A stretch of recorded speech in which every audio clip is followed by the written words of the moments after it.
Meus amados irmãos, que a graça e a paz do Deus triuno, Pai, Filho e Espírito Santo, seja o árbitro em vossos corações. Diletos e caros amigos, tanto presencial quanto virtualmente, sejam bem-vindos a este momento em que juntos adoramos ao Deus eterno, Rei do Universo, Senhor de todo e de todos, e o nosso Redentor. Nós vamos nesta noite prosseguir meditando na palavra do Senhor e leremos para tanto em Êxodo 32, 1 ao 9, diz assim, até o verso 10. Mas vendo o povo que Moisés tardava em descer do monte, acercou-se de Arão e lhe disse: levanta-te, faze-nos deuses que vão adiante de nós, pois quanto a este Moisés, o homem que nos tirou do Egito, não sabemos o que lhe terá sucedido. E disse-lhes Arão: tirai as argolas de ouro das orelhas de vossas mulheres, vossos filhos e vossas filhas, e trazei-mas. Então todo o povo tirou das orelhas as argolas e as trouxe a Arão. Este, recebendo-as das suas mãos, trabalhou o ouro com buril e fez dele um bezerro fundido. Então disseram: são estes, ó Israel, os deuses que te tiraram da terra do Egito. Arão, vendo isso, edificou um altar diante dele e, apregoando, disse: amanhã será festa ao Senhor. No dia seguinte madrugaram e ofereceram holocaustos e trouxeram ofertas pacíficas.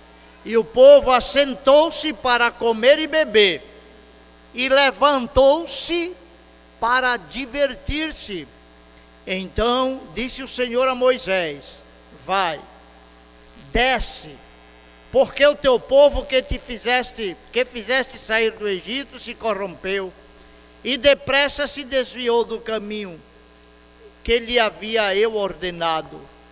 Fez para si um bezerro fundido e o adorou, e lhe sacrificou, e diz: são estes os deuses, os teus deuses, que te tiraram da terra do Egito. Disse mais o Senhor a Moisés: tenho visto este povo, e eis que é povo de dura serviço. Agora, pois, deixa-me para que se acenda contra eles o meu furor, e eu os consuma, e de ti farei uma grande nação. Meus irmãos, Moisés escreveu os primeiros 5 livros da Bíblia. Gênesis, que fala de Deus como Criador, o Senhor Jesus, aquele que trouxe à existência todas as coisas. E Deus criou o homem à sua imagem, fez com ele uma aliança, um pacto de obras, determinando que se o homem obedecesse, teria uma vida feliz e abençoada, ele e sua posteridade. Mas como representante de toda a humanidade, se desobedecesse ao mandamento de Deus, a terra seria amaldiçoada, aí eles seriam consequentemente afligidos com a morte. E aconteceu assim, meus irmãos. Em Adão todos pecaram e destituídos estão da glória de Deus. Mas Deus fez uma promessa: o descendente da mulher pisará a cabeça da serpente, o descendente da mulher trará redenção, o descendente da mulher levará sobre si a maldição para abençoar o ser humano. E, irmãos, Deus então separa uma linhagem, a linhagem de Sete, Enos, Sem, Abraão, Isaque, Jacó. E Deus escolhe essa família para enviar o Salvador ao mundo. E Deus fez uma aliança com Abraão, que nele abençoaria todas as famílias da terra. E disse a Abraão: Abraão, os teus descendentes herdarão essa terra que eu te dou. Mas eles serão afligidos 400 anos por um povo estranho. mas eu os tirarei de lá, com mão poderosa e com grande riqueza. E então Deus escolheu Moisés para tirar Israel, o povo hebreu, do Egito. E tirou o povo hebreu do Egito com mão poderosa, mandou as suas pragas, os seus juízos sobre o faraó e aquele império mundial. E libertou o povo hebreu. E levou até o monte Sinai. E ali, queridos, num período de uns 30 dias, Deus fez uma aliança. Deus fez uma aliança com o seu povo por meio de Moisés. E Moisés foi dado ao povo de Israel como mediador. O livro de Êxodo é o livro que fala de Cristo como nosso Redentor, como nosso libertador, como nosso Salvador. Aquele que fez expiação por nossos pecados e nos libertou da escravidão do pecado, das trevas e de Satanás, nos transportando para o seu reino eterno. Deus então faz uma aliança, e essa aliança está ali configurada nas tábuas da lei, que são chamadas também das tábuas da aliança. Em obedecendo os mandamentos de Deus, Deus os protegeria, Deus os livraria das enfermidades, dos inimigos, Deus os manteria incólume, um povo sempre crescente e próspero. Mas se desobedecesse, Deus mandaria o seu juízo, a sua ira, a sua disciplina, e os castigaria por conta dos seus pecados. Então, irmãos, eles recebem ali de Deus a aliança e descobrem e percebem que por si são incapazes de obedecer aqueles mandamentos, porque há uma pecaminosidade latente, inerente, entranhada na natureza. Nós nascemos, o ser humano nasce com a corrupção original. Em Adão todos pecamos. Então Deus lhes dá, queridos, um templo móvel, um tabernáculo para ilustrar a pessoa, a obra da redenção em Cristo Jesus. O tabernáculo é um tipo de Cristo e da obra redentora e salvadora de Cristo Jesus. Jesus é o tabernáculo vivo de Deus, por isso diz que o Verbo se fez carne e habitou entre nós, tabernaculou com os homens, pôs o seu tabernáculo entre nós, e a glória de Deus foi vista na pessoa de Jesus. E assim, meus irmãos, Moisés sobe ao monte e fica ali 40 dias, 40 noites. Moisés fica ali recebendo de Deus nas tábuas de pedra, que Deus mesmo esculpiu e com seu dedo escreveu as 10 palavras, os 10 mandamentos, para nortear e orientar a vida do povo em direção ao caminho mais excelente, o caminho do amor a Deus e ao seu próximo.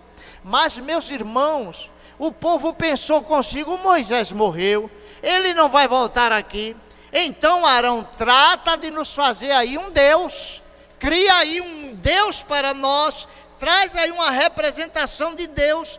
E, irmãos, o capítulo 32 é um relato da quebra da aliança. É um relato em que o povo cria um Deus segundo a sua imaginação, ou segundo as concepções que haviam visualizado e aprendido ali no Egito. O bezerro, Deus Apis, um Deus egípcio, que era representado por uma vaca ou por um bezerro. E diz assim: mas vendo o povo que Moisés tardava em descer do monte, cercou-se de Arão e lhe disse: levanta e faze-nos deuses que vão adiante de nós, pois quanto a este Moisés, homem que nos tirou do Egito, não sabemos o que lhe terá sucedido. Esse povo é ingrato, esse povo é um povo sem visão espiritual. Esse povo atribui aquilo que Deus fez ao homem. E diz: foi Moisés que nos tirou, mas na verdade foi Deus que tirou Israel com mão poderosa do Egito. E aqui eles demonstram a sua miopia espiritual, a sua incapacidade de atribuir a Deus as obras poderosas e os feitos de Deus. É como se o homem imaginasse que é pela força do braço que alcançaria a sua redenção. E Arão se rende, Arão se curva à pressão do povo e diz: traz aí tudo que vocês têm, a joia, e tiraram os brincos, o ouro, aquele ouro que eles trouxeram do Egito, aquele ouro que tinha um fim muito sagrado, aquelas pedras preciosas, aquelas joias, cuja finalidade seria para construir, queridos, os móveis do tabernáculo, seria para embelezar o tabernáculo, para revestir as paredes da tenda do tabernáculo. Agora eles utilizam aquilo de uma forma profana, de uma forma apóstata, de uma forma vil e pecaminosa, para a glória deles mesmos, para a glória de ídolos, e não para a glória de Deus. E assim constrói um bezerro de ouro, e eles ali prestam culto, faz holocausto. Holocausto era aquele sacrifício de um animal que era consumido pelo fogo, um tipo da redenção, daquele sacrifício expiatório em lugar do pecador.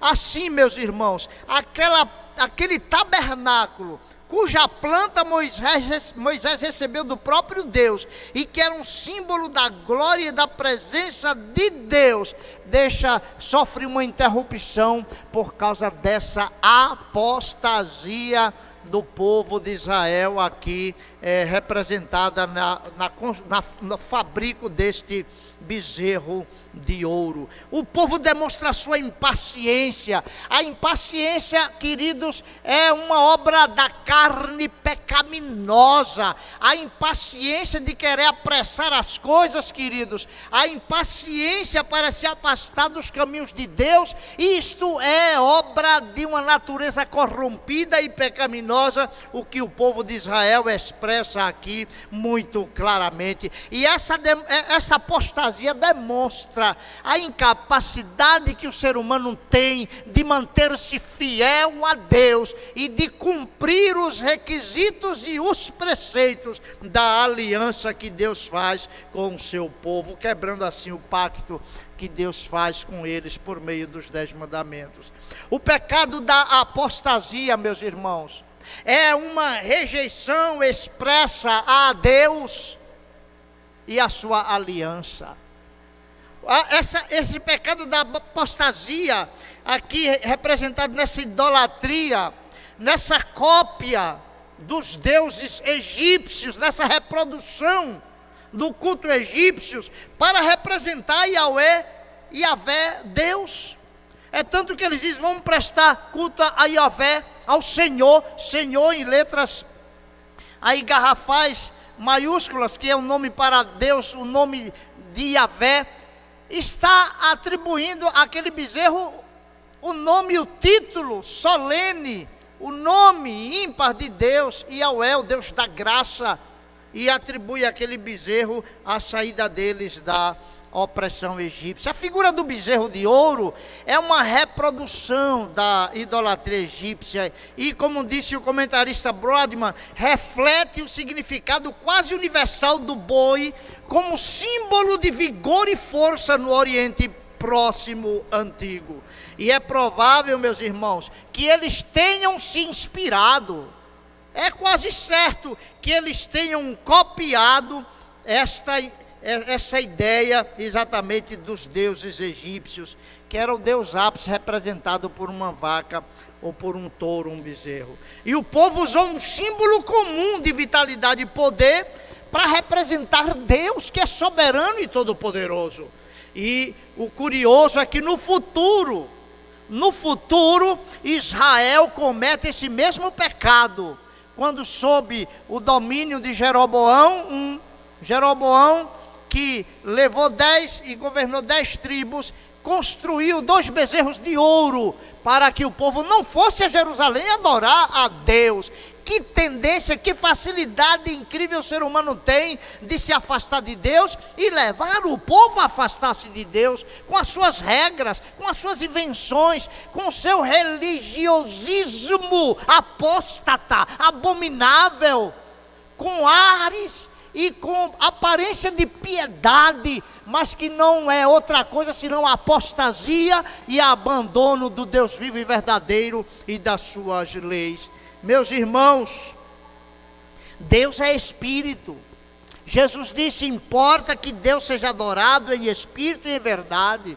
Deus não pode ser representado por coisas, objetos, matéria. Deus não pode ser confundido com a criação. Mas lamentavelmente o povo associa Yahvé, o Deus eterno, a um bezerro de ouro. Se não, veja o verso 5. Arão, vendo isso, edificou um altar diante dele, apregoando, disse: amanhã será festa a Yahvé.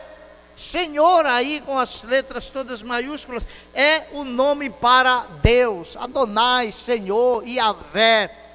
Presta culto a Yahvé? Um bezerro de ouro pode ser chamado de Yahvé? Essa apostasia, queridos, configurou uma quebra da aliança que Deus fez com o seu povo, como está muito bem expresso no primeiro e segundo mandamento: não terás outros deuses diante de mim. Por quê? Porque Deus é singular, Ele é único, não há nenhum outro Deus. Então qualquer ideia de Deus é apostasia, é idolatria do coração, da mente. E também quebrou o segundo mandamento, que diz: não farás para ti mais de escultura, nem semelhança alguma do que é em cima nos céus, nem embaixo na terra, nem nas águas debaixo da terra. Não as adorarás, nem lhes darás culto, porque eu sou o Senhor teu Deus, Deus zeloso, que visita a iniquidade dos pais nos filhos, até a terceira e quarta geração daqueles que me aborrecem, e faço misericórdia até 1000 gerações daqueles que me amam e guardam os meus mandamentos. A característica da verdadeira religião no Velho Testamento é temor a Deus. Temor, que significa amor a Deus, obediência a Deus, reverência a Deus, adoração ao Deus verdadeiro, que não pode ser representado por figuras na terra ou nos céus. Essa apostasia, queridos, tem um aspecto tríplice. Lamentavelmente, primeiro, demonstra a corrupção da natureza humana. E o verso 12 do capítulo 6 de Gênesis fala que toda a terra corrompeu o seu caminho, todos os homens. E aqui no verso 7 está escrito: disse o Senhor a Moisés: vai e desce, porque o teu povo que fizeste sair do Egito se corrompeu. A palavra corrompeu é a mesma atribuída à corrupção nos dias de Noé, quando Deus derramou a sua ira, o seu juízo, através daquela inundação no planeta inteiro, com mais de 7 metros de altura de água, nos montes das árvores mais altas. Meus irmãos, essa apostasia é demonstrada, ou tem um aspecto tríplice. Primeiro, é uma demonstração da corrupção do coração humano. Segundo, um desvio do caminho do Senhor. Versículo 8 diz: e depressa desviou do caminho que lhe havia eu ordenado, e fez para si um bezerro de ouro. E além disso, fundiram um bezerro de ouro e o adoraram como se estivesse adorando a Deus, e atribui àquele bezerro a saída deles e a libertação da opressão egípcia. Meus queridos, o verso 6 diz que no dia seguinte, enquanto adorava o bezerro com sacrifícios, o povo assentou-se para comer e beber. Assentou-se para aquela comunhão na apostasia, para compartilhar, queridos, uma fé apóstata, através daquela refeição compartilhada. Mas também levantaram-se para se divertirem. Assentou-se para comer e beber e levantou para se divertir. E essa palavra divertir aí, a tradução para a nossa língua, significa, queridos, uma orgia, uma bacanal. Significa, queridos, um comprometimento moral, uma devassidão. Significa uma reprodução daquelas luxúrias praticadas nos cultos pagãos. Era uma adoração misturada com a prostituição, com o sexo livre ali, escancarado. A falta de pudor, de moral, de decência, de santidade. Deus não aceita esse comportamento. Sede santo porque eu sou santo, diz o Senhor. Essa diversão, portanto, foi regada com orgias sexuais, que se fazia muito frequentemente nos cultos pagãos. O povo de Israel, os hebreus, paganizaram a fé no Deus único e triuno. E isso serve de um alerta solene para a igreja de Cristo em todos os tempos. O apóstolo Paulo, além de outros episódios ocorridos na caminhada do povo rumo à terra prometida, ele cita esse fato para advertir a igreja de Corinto, e é uma advertência para todos nós em todos os tempos. Precisamos estar atentos para, queridos, analisarmos se não estamos construindo ídolos na nossa mente e no nosso coração. Paulo, escrevendo aos Coríntios, diz no capítulo 10 da primeira carta: irmãos, não quero que ignoreis que nossos pais estiveram todos sob a nuvem e todos passaram pelo mar, tendo sido todos batizados assim na nuvem como no mar, com respeito a Moisés. Todos eles comeram de um só manjar espiritual e beberam da mesma fonte espiritual, porque bebiam de uma pedra espiritual que os seguiam. E esta pedra é Cristo. Aquela pedra que Moisés feriu era um tipo de Cristo, e dela jorrou água. E a pedra era Cristo. Entretanto, Deus não se agradou da maioria deles, razão porque ficaram prostrados no deserto. Ora, estas coisas se tornaram exemplos para nós, para não nos afastarmos de Deus com um coração desobediente e idólatra e corrompido. O povo assentou-se para comer e beber e levantou-se para divertir-se. Paulo reproduz essas palavras da carta aos Coríntios: e não pratiquemos imoralidades como alguns deles o fizeram e caíram num só dia 23.000. Não ponhamos o Senhor à prova como alguns deles já fizeram e pereceram pelas mordeduras das serpentes. Nem murmureis como alguns deles murmuraram e foram destruídos pelo exterminador. Paulo diz: esses episódios da história do povo hebreu é exemplo para nós, para não repetirmos os seus erros, não reproduzirmos os seus pecados. Irmãos, o pecado da fabricação daquele bezerro foi um ato de apostasia, um virar as costas para Deus e para a sua aliança. E o pecado sempre atrai, inevitavelmente, o juízo divino, a ira de Deus. Mas glorificado seja o Senhor, porque a misericórdia do Senhor é maior que o pecado humano. Deus tinha todo o direito de fulminar o povo hebreu, e ele diz isso para Moisés: eu vou matar todo mundo, derramar minha ira, e através de você, Moisés, começarei uma nova família.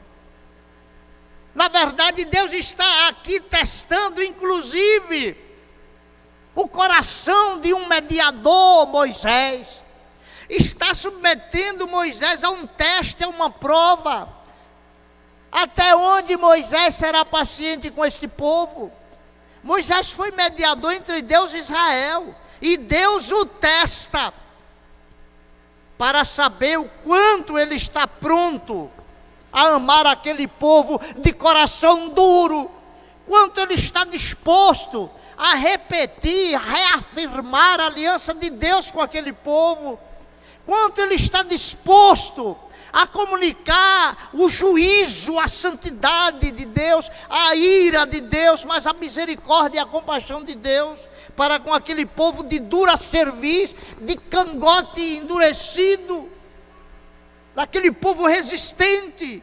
Então Deus lhe diz: deixa-me para que se acenda contra eles o meu furor, e eu os consuma, e te darei, e te farei uma grande nação.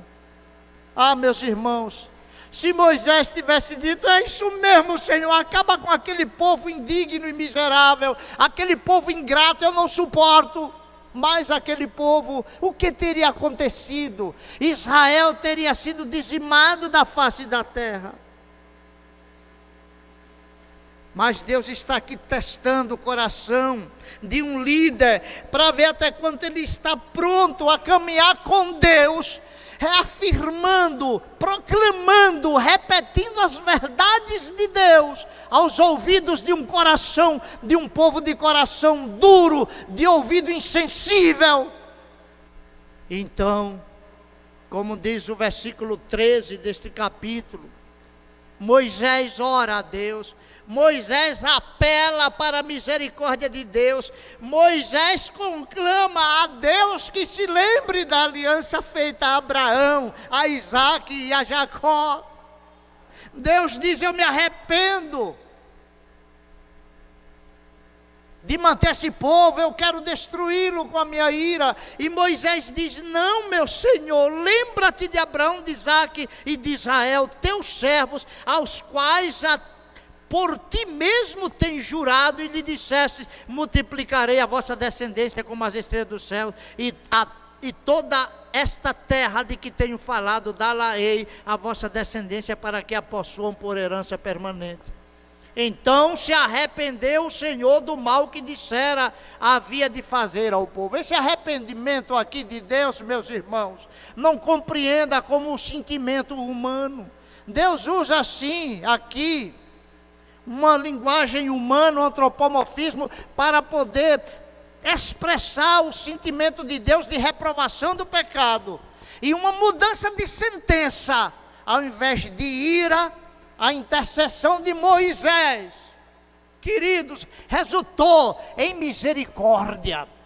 Irmãos, merecemos a ira, não obstante o nosso intercessor, o nosso mediador, Cristo Jesus. Não somos dignos de estar aqui, merecemos a condenação eterna, a ira de Deus e o inferno, mas Jesus Cristo morreu por nós. Moisés chega a dizer: Deus, risca o meu nome do livro que escreveste, mas preserva esse povo. E Deus lhe diz: não, a alma que pecar, essa morrerá. Aqueles que quebram a minha aliança, esses serão castigados. Terei misericórdia de quem eu tiver misericórdia, compadecer-me-ei de quem eu quiser me compadecer.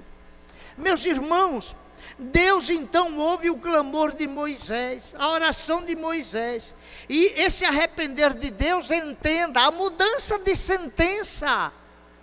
Assim como Cristo intercedeu ao Pai, leia João 17, ali está a intercessão do sumo sacerdote, pelos apóstolos, por toda a igreja e por nós, por todos os que hão de crer no nome de Jesus. Nós somos alvos das constantes intercessões do nosso mediador supremo, do Moisés maior, Cristo Jesus, que é Deus encarnado.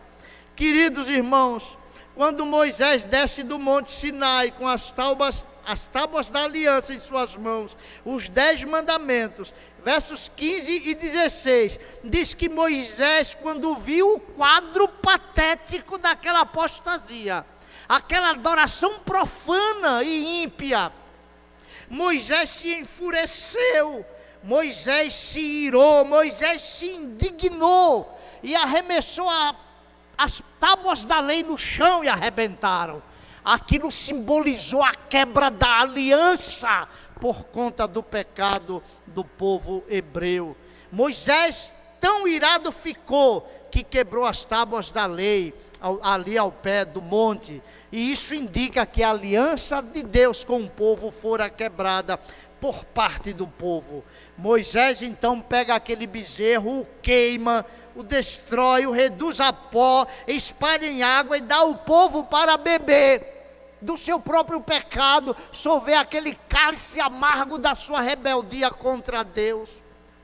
Então, queridos, Arão repete aquela mesma cena ocorrida no Éden, quando Adão disse: Senhor, a mulher que o Senhor me deu, foi ela que me deu do fruto e eu comi. Agora Arão usa aqui um álibi, usa, queridos, culpados. Ele procura se safar da sua própria culpa e disse: Moisés, tu sabe que esse povo é propenso ao mal, é por causa deles.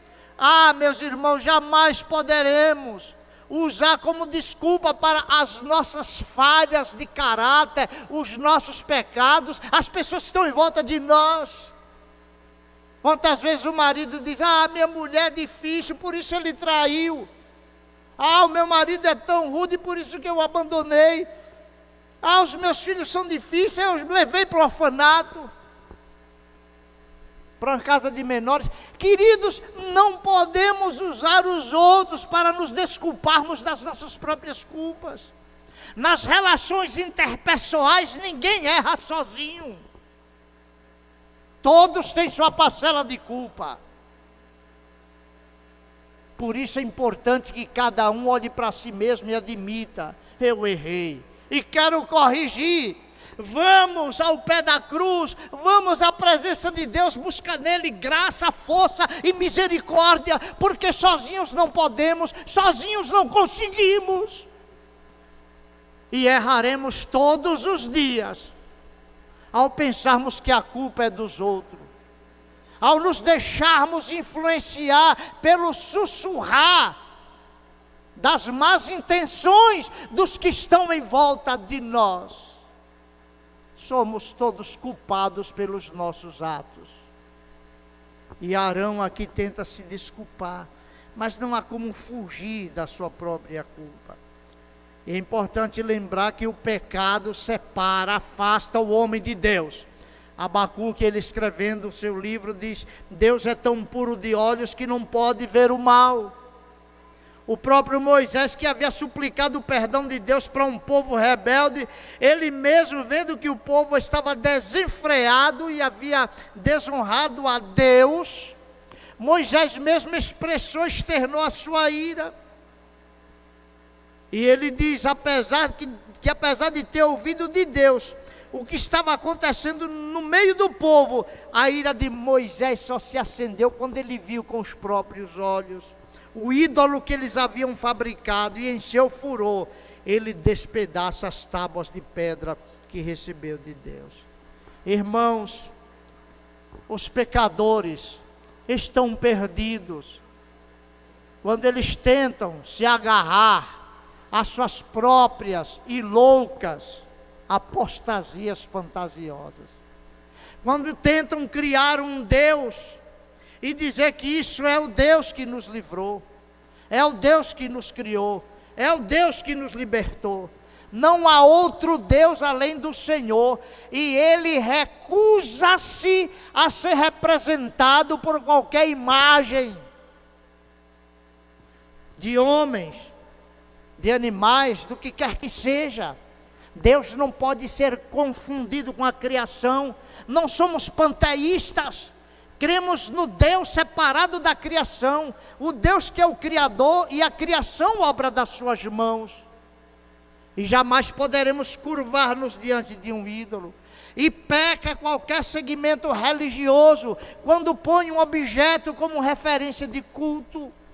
Quando venera uma imagem, seja dos apóstolos, seja da mãe do Salvador na sua natureza terrena, peca, viola a lei de Deus, quebra o primeiro e o segundo mandamento. Deus não pode ser confundido com a criação, com a criatura. E por isso os pecadores são incapazes de prover a sua própria salvação e carecem, queridos, de um mediador para interceder por eles diante de Deus. Moisés intercede a Deus pelo povo e pede que Deus risque o seu nome do livro dele para que pudesse preservar o povo. O comentário bíblico de Tucumbo diz o seguinte, que a propiciação é um termo que pode ser traduzido como expiação e dá a ideia de pagar o preço necessário para cobrir um pecado cometido. E as palavras de Moisés, quando diz, risca-me, peço-te do livro que escreveste, parece indicar que se havia um preço a ser pago para perdoar os pecados do povo, então Moisés estava pronto a pagá-los com a própria vida. Rejeita-me, Deus, risca-me do teu livro, mas salva o povo. E Deus responde que não castigará a nação toda mas acrescenta: arriscarei do meu livro todo aquele que peca contra mim. E o profeta Ezequiel, ele diz essas verdades ao escrever o seu livro, que a alma que pecar, essa morrerá, enfatizando a responsabilidade pessoal, individual das pessoas quanto aos seus pecados. E é claro que quando nós fazemos parte de uma coletividade, de uma comunidade, o nosso pecado não só nos afeta a nós diretamente, mas traz consequências para a comunidade, como o pecado de Acã, que trouxe fracasso e derrota para toda a nação, até que suplicaram o perdão de Deus. Irmãos, algo interessante precisa ser enfatizado aqui. Há um mediador entre Deus e o homem. Não é Moisés, não é o pastor da igreja, não é qualquer clérigo, não é um líder que se intitule de papa. Não, o único pai da igreja é Deus, o único redentor da igreja é Cristo. O único vigário, o único representante de Cristo aqui na igreja é o Espírito Santo que habita no coração do crente. E só existe um único mediador entre Deus e o homem, Jesus Cristo, o homem. Ele fez a intercessão. E ele morreu por nossos pecados, para que pudéssemos ser perdoados e recebidos por Deus. É interessante que a tenda que estava ali no meio do arraial, agora ela é levantada fora do arraial, porque o pecado separa o homem de Deus. O arraial, aquela tenda, era o lugar onde Deus falava diretamente com Moisés, e Moisés com Deus, face a face. E agora essa tenda é erigida fora do arraial, simbolizando que o pecado nos afasta de Deus e nos desqualifica para termos comunhão com Deus. O pecado sempre priva o homem da gloriosa presença de Deus. E a tenda foi colocada distante do arraial, pois a iniquidade do povo é incompatível com a presença de Deus. E a presença de Deus é simbolizada no Velho Testamento através do tabernáculo que Deus mandou Moisés construir.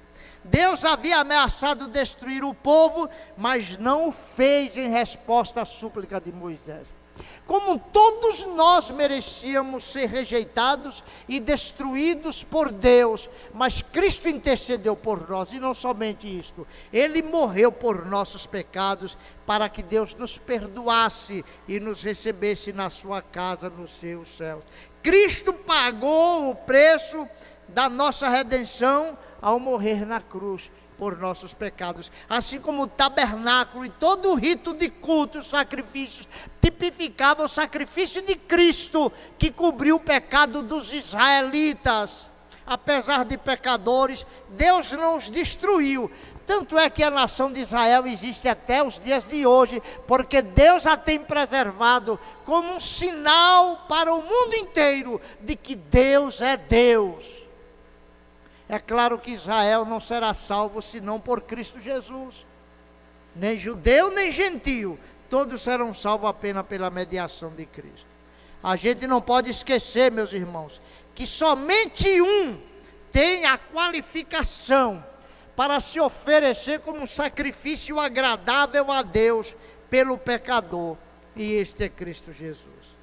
Quando Moisés escreveu o livro de Deuteronômio, o 5º livro do Velho Testamento, ele disse que Deus levantaria um profeta semelhante a ele, e todos deveriam ouvir esse profeta para que não fosse eliminado do seu povo. E Estevão, no seu sermão em Atos, capítulo 7, afirma que Jesus Cristo é esse profeta. Aliás, Jesus, como nosso Redentor, exerceu os ofícios de profeta, nos trazendo a palavra final de Deus. e sacerdote, oferecendo-se a si mesmo como sacrifício por nós, e à direita do Pai intercedendo constantemente por nós, e também o ofício de rei. Ele não só nos liberta da escravidão do pecado e de Satanás, dos nossos inimigos, como nos governa e nos preserva para entrarmos no seu reino eterno e celestial. Louvado seja Deus por Cristo Jesus. Então Moisés pergunta a Deus: Senhor, e agora quem é que vai com a gente? Quem vai conduzir o povo? Uma vez que Arão falhou ao construir o bezerro de ouro, o líder de Israel, queridos, afirma-se incapaz de conduzir o povo sem a presença soberana e sem a orientação do Deus eterno. Então Deus lhe responde: Moisés, a minha presença irá contigo e eu te darei descanso, como diz o versículo 14 do capítulo 33. E em seguida Moisés pede a Deus uma confirmação da sua presença, de que Deus o acompanhará e Deus os ajudará a levar Israel para a terra da promessa, nessa jornada, nesse trajeto. E Deus lhe garante: farei isto que disseste. Por fim, Moisés pede a Deus para lhe mostrar sua glória. Eu quero te ver, me mostra a tua face, Senhor. E Deus lhe diz: ninguém pode ver a minha face e continuar vivo. É claro, irmãos, que Deus falava face a face com Moisés. Moisés falava face a face com Deus. Mas esse face a face não era de ver o semblante de Deus. Deus é espírito, não tem forma corpórea. Muitas vezes Deus veio como o anjo do Senhor, uma teofania. Aquilo era uma manifestação da segunda pessoa da Trindade, Cristo Jesus.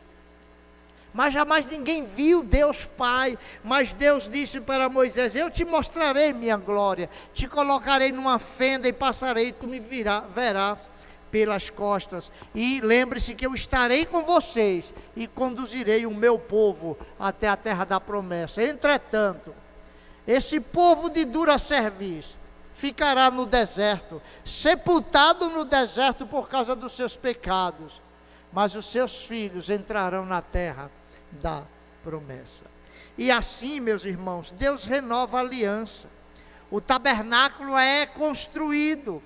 E é interessante que, se você observar, a partir do capítulo 35, mais uma vez, 36, 37 até 39, Deus torna a dar a Moisés as informações em detalhes sobre a construção do tabernáculo, demonstrando que a aliança estava sendo renovada com o seu povo. O povo quebrou a aliança, mas Deus, por sua misericórdia, renova a aliança. Ele renova a aliança, o tabernáculo é construído e Deus manifesta a sua glória no tabernáculo. O capítulo 40 de Êxodo, que é o final do livro, diz: então a nuvem cobriu a tenda da congregação e a glória do Senhor encheu o tabernáculo. O tabernáculo já havia sido construído, levantado, e Moisés não podia entrar na tenda da congregação porque a nuvem permanecia sobre ela e a glória do Senhor enchia o templo. Quando a nuvem se levantava de sobre o tabernáculo, os filhos de Israel caminhavam avante em todas as suas jornadas. Se a nuvem, porém, não se levantava, não caminhava até o dia em que ela se levantava.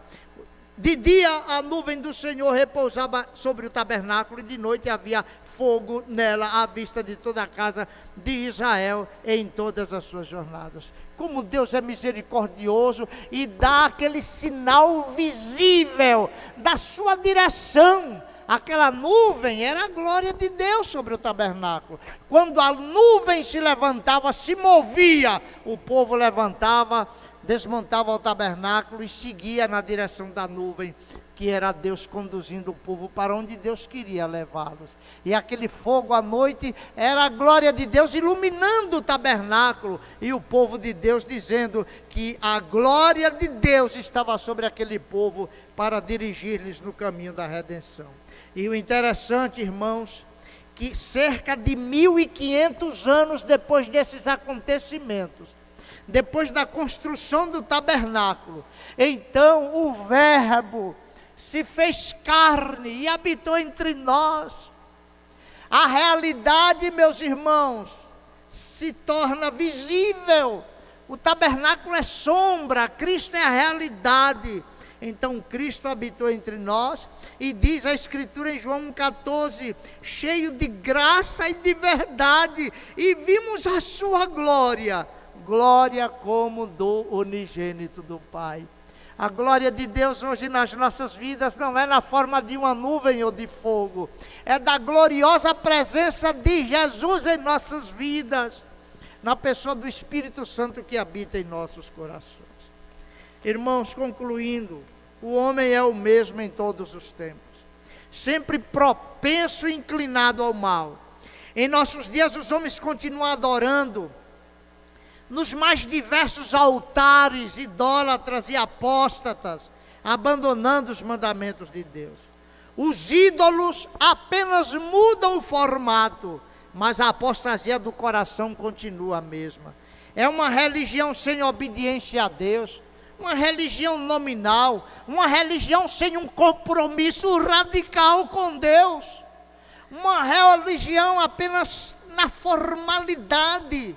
Eu sou religioso, eu tenho uma religião, mas você obedece a Deus, você o honra em seu coração, você busca um caráter santo e irrepreensível.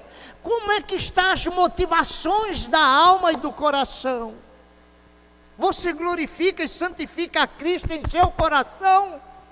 Ou vive um charco de lodo na sua alma, uma mente mergulhada, queridos, nos mais profundos lamaçais de podridão, pensamentos vis, sentimentos e motivações, pecados ocultos?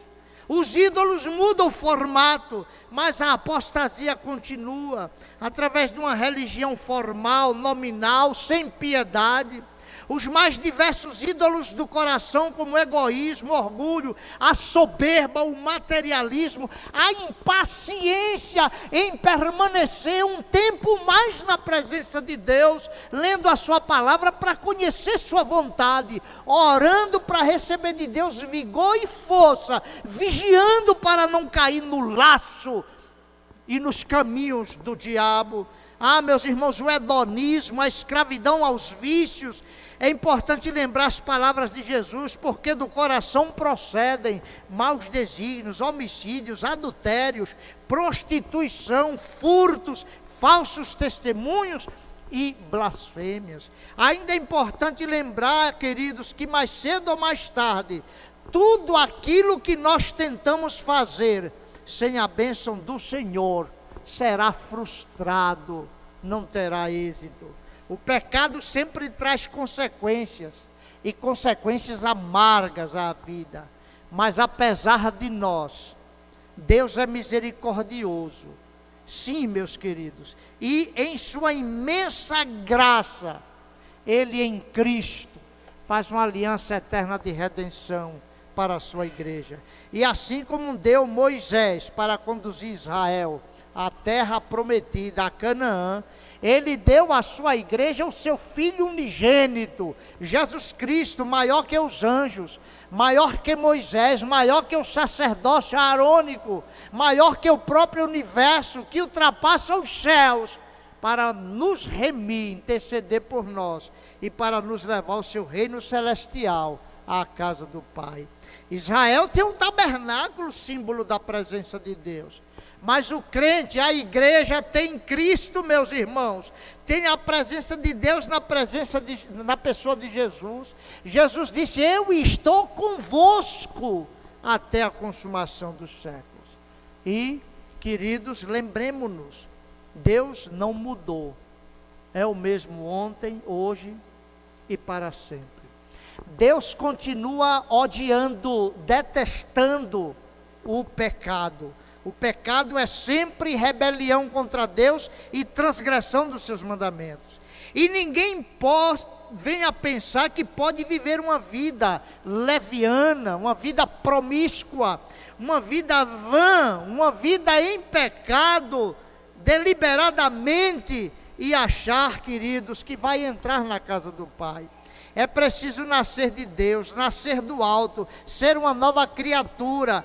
É preciso estar unido a Cristo pela fé. É preciso arrepender e chorar seus pecados e lamentar as ofensas contra Deus. É preciso crer em Cristo e nele permanecer e na sua verdade. É preciso buscar na graça de Deus, com o auxílio do Espírito Santo, um viver que honre, que glorifique a Deus. Assim viveremos constantemente na presença de Deus, caminhando rumo à casa celestial.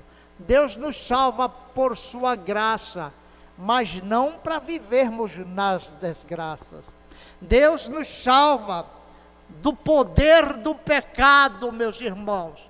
E embora ainda vivamos na presença do pecado, e ainda haja imperfeições em nosso ser, Deus nos salvou do poder do pecado, não para vivermos como escravos do pecado, mas vivermos como novas criaturas, em santidade do nosso viver. E é Deus que nos capacita a isto. Não podemos nos salvar, Cristo nos salva. Não temos como chegar a Deus sozinhos, é Jesus que nos leva. Então agarre-se a Cristo pela fé. Diga e bata no peito: Senhor, sê propício a mim, pecador. Confesse: ó Deus, eu quebrei teus mandamentos todos, perdoa-me, sou incapaz de me salvar. Salva-me em teu Filho Jesus. Ele é meu mediador, é o meu intercessor, é o meu redentor, é o meu salvador. Eu creio em Cristo.